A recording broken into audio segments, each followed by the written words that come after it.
Hey folks, Marcus from Heel Toe Automotive here. Welcome to another episode of Heel Toe's Corner Club podcast. Marcus DiSabella here. I am the owner of Heel Toe, and I am here basically to just sort of share my ideas and opinions with you.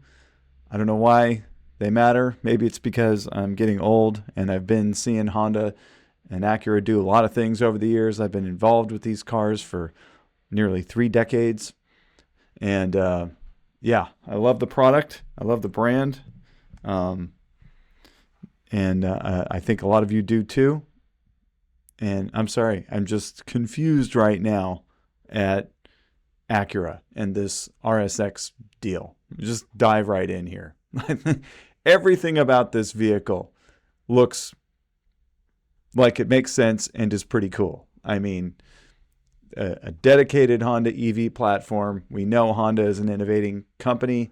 We know that they do their homework. They get things right. They're oftentimes late to market, but when they come out, they've got something hot. You know, they get a great vehicle. They build it for a while, and it becomes sometimes a unique icon, and they're just really successful at making a product. I mean, look at S2000.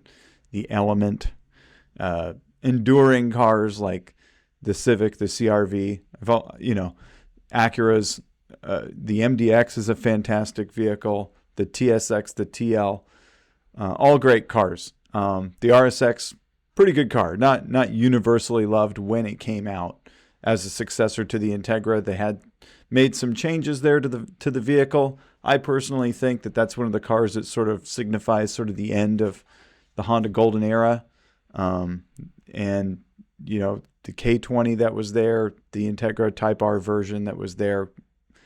It took sporty coupes out kind of with a bang, at least from Honda's standpoint.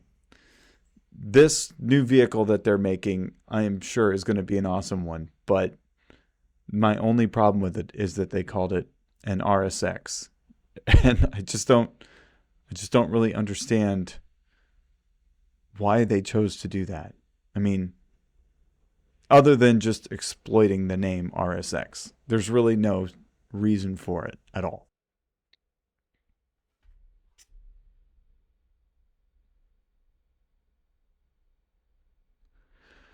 We all kind of like laughed when Eclipse became the SUV for Mitsubishi.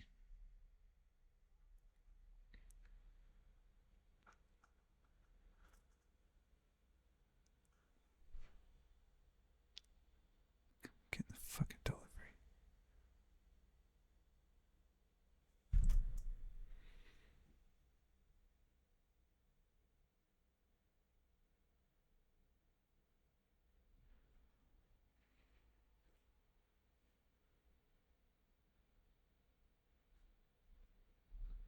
Hey, Mitzi, what are you doing?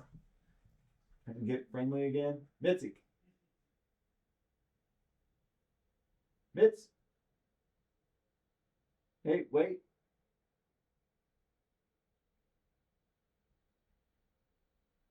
Wait.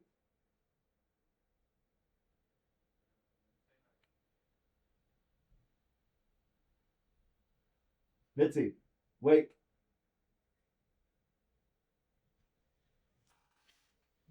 All right. You can be friendly, but you don't be too pushy, okay?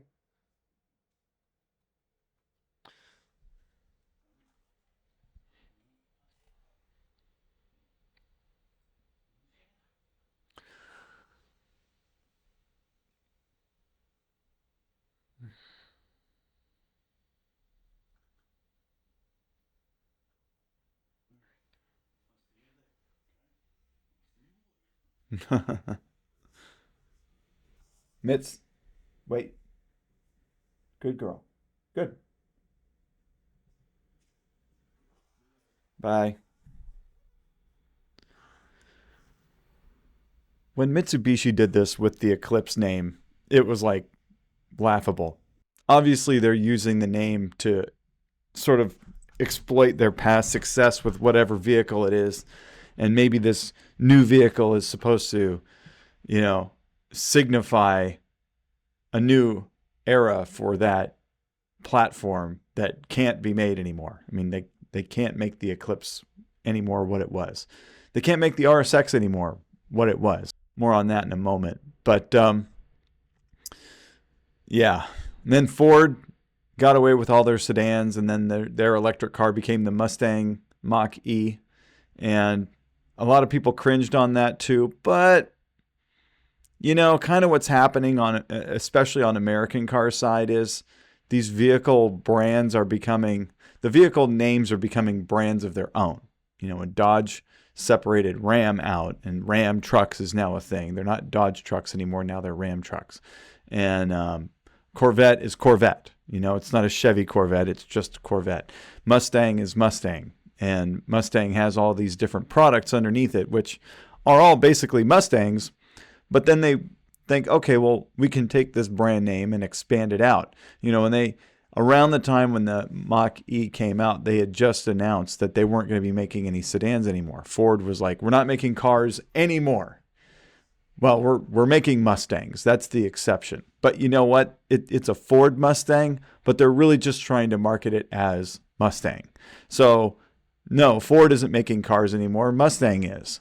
And that's the way we're supposed to kind of believe that this way is going. But at least with these other cars, they had names. They had identities of their own. Integra was an identity. And RSX kind of separated itself away from that identity back when they came out with it. And I think that we all kind of were able to understand that because everything was going to, you know, RSX, TSX, TL replaced whatever. The Vigor, I guess, is the most fair thing to say. And then the RL replaced the Legend and became the RLX. So the reason why companies get down into these alphanumeric monikers for vehicles is to try to highlight the brand name of the parent company. They wanted to strengthen the Acura name. And so they took away the naming of these other vehicles. Well, I think that they took a little bit of the identity away from these vehicles at the same time. You know, people resonated with Legend. They resonated with Integra. They don't resonate quite as much with RSX. Now, given the benefit of time, RSX conjures up an image of a vehicle that Acura makes. And I think that that's exactly what they wanted it to do. They wanted to highlight Acura as a brand.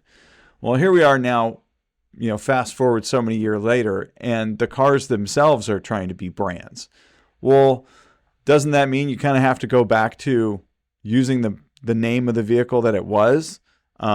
Now, they just did that with Integra, and I think that that was actually, in retrospect, kind of successful. Love or hate the car, I think that the bringing back the name Integra, I think, works for Acura today. I don't think that there's any reason to change MDX to anything else because the MDX has always been the MDX. The Integra is still kind of what the Integra was. Just as fairly, they could have called it an RSX, and I think people would have been equally annoyed, but it still could have worked. But here we are with this electric vehicle. I mean, the ZDX made some level of sense, you know, sort of like a forward-looking performance SUV that had, you know, like some stylistic flair. That kind of fits with the ZDX that they released. Again, love, hate, whatever that vehicle. That made sense. This RSX thing doesn't make a ton of sense to me. I'm trying to think, okay, well, what did the RSX stand for? It was like a sporty, compact hatchback. Here we have an SUV with the cut-off coupe sort of roof. It's got 4 doors. It has what seems to be some real performance credential, right? Dual motor, all-wheel drive, sport-tuned double wishbone front suspension, low center of gravity, even though it's a tall vehicle. Low center of gravity coming benefit by all the batteries in the floor, no doubt. So, I mean, that's just nature of the beast. Brembo brakes, all standard. So this is going to be like a performance sort of crossover vehicle. This is not an RSX. The RSX didn't innovate anything. It wasn't like new at anything. I mean, aside from having a K series in it and having a strut suspension, which, one of the things we hated about it was that they gotten away from double wishbone suspension and the front end being one of the most maligned parts about an RSX. Now they're going back to double wishbone. This couldn't be more not an RSX. And I'm almost frankly insulted by Acura calling it an RSX. Again, I'm behind the vehicle, but I mean, EDX or something. I mean, RSX? It's been said kind of in some circles that I've been for a little while here, Acura, like, do you even know who your customers are? The people that want an NSX want a car that destroys everything else at sort of a reasonable price. And I think the NSX that they came out with, the NC1, accomplished the mission of destroying a bunch of other cars, but it didn't do it in as much of an affront to what those other vehicles are. The competitors to the NSX are amazing cars. And unfortunately, the long-lasting imprint of the original NSX, a sports performance exotic, sumo exotic, semi-exotic vehicle that redefines the, exotic car market. That's what the NSX was. The replacement NSX didn't really redefine anything necessarily. A great car in its own right, but it's playing in some water now that it created a really tumultuous situation for coming out with another car that's going to redefine the segment. That was always going to be a challenge, and I feel like they kind of missed a little bit. And one of the things that would have been nice is if that car cost a little bit less. Like they could have maybe pulled back on a little bit of the tech and given us an actual driver's car, just like the original NSX was. Maybe simpler would have been better then. I was at Honda Fest recently, did some street interviews with people. One of the questions that I asked everybody was, what vehicles could they, if they could bring back any Honda or Acura vehicle, what would they bring back? S2000 and DC2 Integra.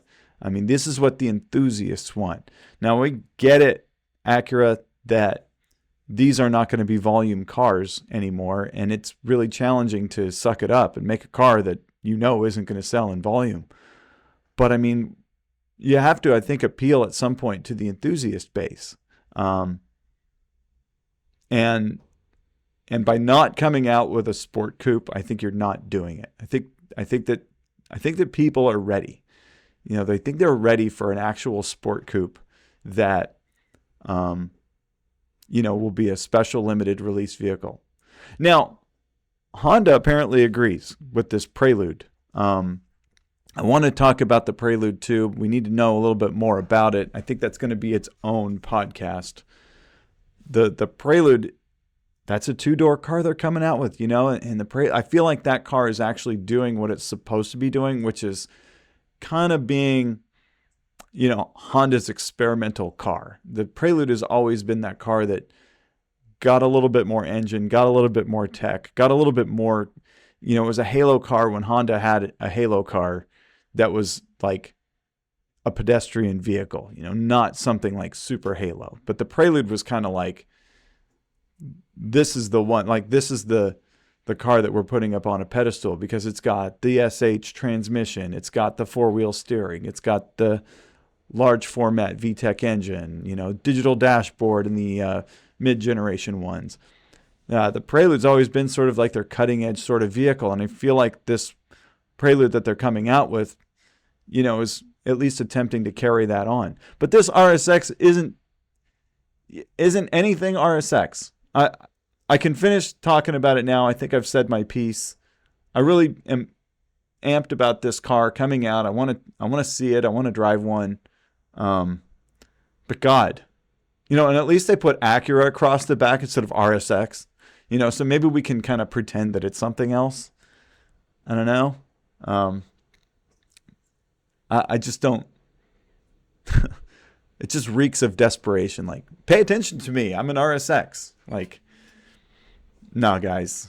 I'm looking at a picture of it now, and I'm seeing a really interesting vehicle that couldn't be farther from an RSX. All right, well, that's it. I'm sure I'm going to get a lot of support on this one. We all kind of feel the same. I feel like it. I've been doing this long enough. I've seen Integra go, RSX go, TSX go, nothing, and now this. Like, we're in a different age. We need a different car. We need a different icon. We need to name it something that means something, that's going to resonate with people. It's going to get people fired up. Not in a positive way, though. Not in this way. Oh, I feel kicked in the nuts. All right, guys. Go ahead and leave me some comments. I'm really trying to be diligent about, getting in discussions with you guys. I said in one of my previous podcasts that comments were for conversation, and I feel like that's true. That's where we can connect. Share your ideas with me. Tell me where I'm right, wrong, or otherwise, and let's just build a community around some of these topics. At least they're giving us a lot to work with, right? Have a great day. Don't forget to shop at Heel Toe for all your Honda and Acura stuff, and Heel Toe's in your corner. Have a good one.